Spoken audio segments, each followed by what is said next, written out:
Good morning, home builders. We're on day 29 of the Gospel in You. We're talking about despised blessings. Now, that's a weird term, but let's look at this. In Genesis chapter 25, we find Jacob and Esau, and it says, Jacob said, "Sell me this day thy birthright." And Esau said, "Behold, I am at the point to die, and what profit shall this birthright be to me, do to me?"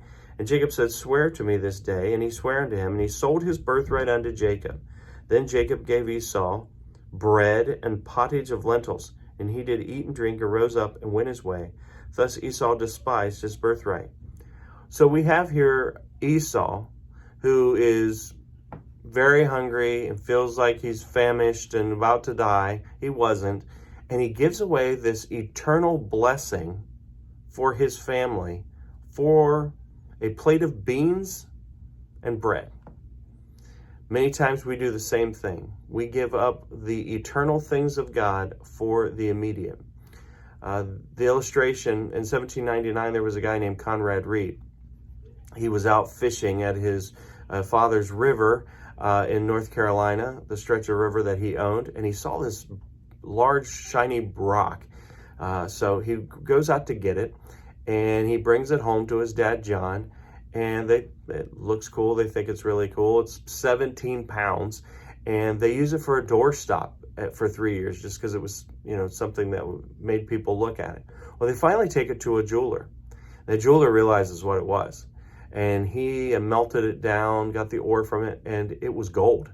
And he made enough to make a bar of gold out of this ore.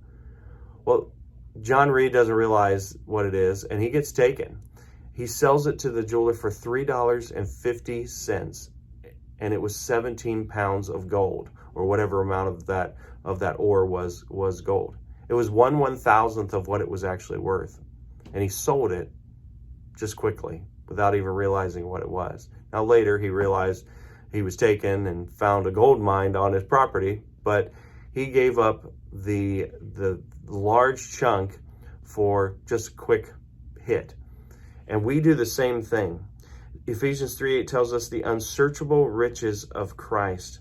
What we have through our salvation in God are these unsearchable riches, and we should not give them up for the immediate needs of this life.